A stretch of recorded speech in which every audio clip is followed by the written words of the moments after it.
Suherman 24 tahun menipu 11 orang perempuan pencari kerja dengan mengaku-ngaku sebagai staf HRD. Dia pun telah menyetubuhi secara paksa 4 orang wanita. Dari 11 perempuan yang berhasil ditipunya, 4 orang diantaranya telah dipaksa untuk bersetubuh dengannya. Lokasi persetubuhan dilakukan di beberapa tempat.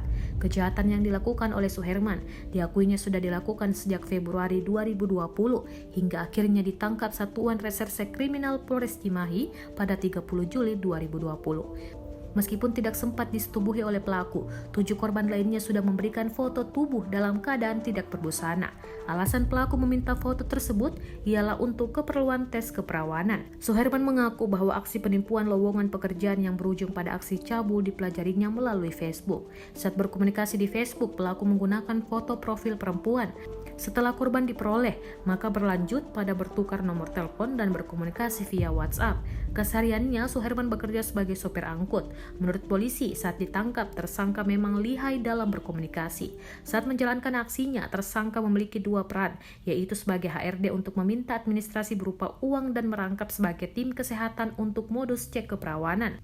Kapolres Cimahi AKBP M. Yoris Marsuki menjelaskan, dari 11 korban tersebut sudah ada 5 korban yang mendatangi Mapolres Cimahi untuk membuat laporan ke polisian. Dari tangan pelaku, polisi menyita sejumlah barang bukti seperti ponsel, emas, kartu SIM ponsel, bukti transaksi, dan rekaman atau screenshot percakapan pelaku dengan korban.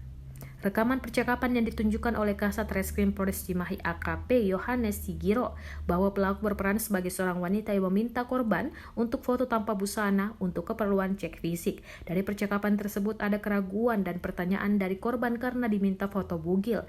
Namun Suherman berusaha meyakinkan korban bahwa foto tersebut tidak akan disebarluaskan.